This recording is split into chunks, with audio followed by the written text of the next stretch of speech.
Morning, everyone. So today I'm going to talk about a very important aspect, which is linked to a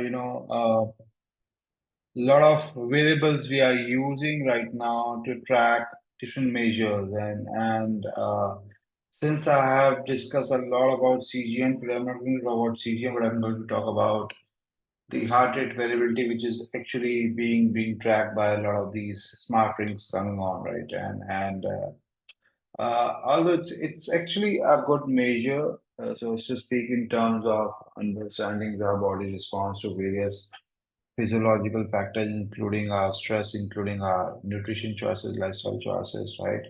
Uh, uh, so we have to understand, what is heart rate variability. So it is the change in heart rate from beat to beat, and it is actually deeply connected with your stress response, with your sleep patterns, right? And what we have not understood that it has a deeper connections with the functions of the microbes living in our gut, right? So it's a great indicator of autonomous nervous system, right? Which again, contains the nervous system, immune system, and hormones, right? So essentially, it has been found that it is actually impacted by the gut-brain axis, right?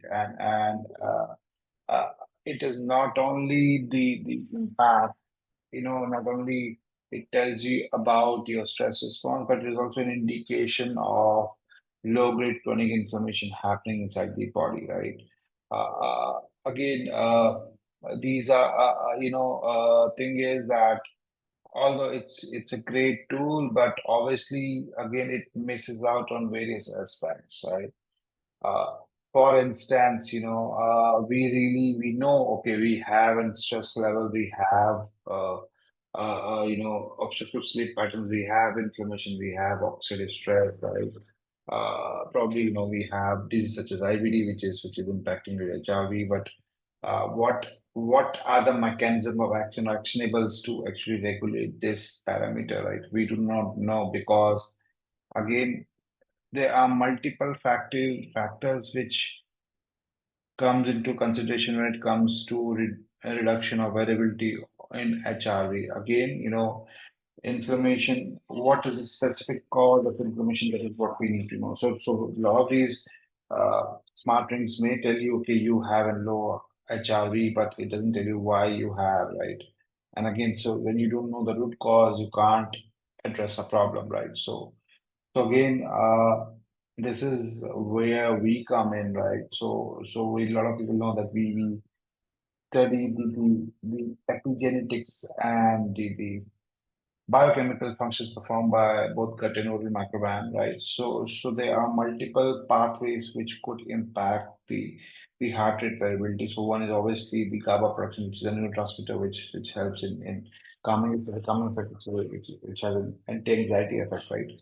So it could be a low GABA production, or it could be, uh, high uric acid production, which is set to reduce your heart rate variability. Again, uric acid is linked to insulin resistance, gout, chronic kidney disease, cardiovascular disease, lot of factors, right? And again, it is not only about purine, it's also about fructose, right? So again, consumption of sugar do impact your HRV, right? Third thing is lipopolysaccharide production, which is again a higher LPS. It is a pro-inflammatory molecule which impacts your HRV, right? Then we have histamine overproduction, which do impact your heart rate variability. So again, these all factors have to be measured at a molecular level. Then even if you see, the nitric oxide, right? Neural nitric oxide, NNOS, which is again an isoform. Inhibition of this could reduce your HRV, right? So there are multiple factors at play when it comes to heart rate variability. So only knowing that there's a disruption in heart rate variability, or there's low heart rate variability, just by using your smart ring or whatever data is coming on your mobile app doesn't serve the purpose, right? You really need to understand what is the specific reason we have heart rate variability. For instance, if you talk of sleep as well, right?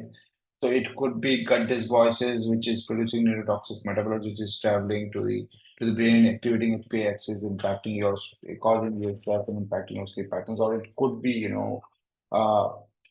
disruption of your sleep, disruption of melatonin production again by oral microbiomes. So if you're using fructose, which is high in fluoride, fluoride is a neurotoxin. It disrupts your melatonin production. It impacts your sleep patterns, right? So you really need to go to the root cause of why the heart rate variability is low, right? Instead of just knowing no and just have no clue what to do about it, whether it's uric acid, whether it is GABA, whether it is LPS, whether it is nitric oxide, whether it is histamine signaling, right? Uh, or whether there are multiple, inflammatory cascades happening, such as you have a high risk of IBD. So there are multiple factors at play, or there's a disruption in gut-brain axis. Or probably you're taking too much of fluoride, which is disrupting your melatonin production, or maybe disrupting sleep patterns because of neurotoxin metabolites produced by that microbiome, right? To understand the root cause, if you really want to understand, we actually give you entire disease footprint of your body. We can tell you what is going on inside your body at a molecular level, what specific pathways are being activated at what level, and then how you can modulate them just by personalizing nutrition and medicine. That's it for today. Have a great day. Thank you very much.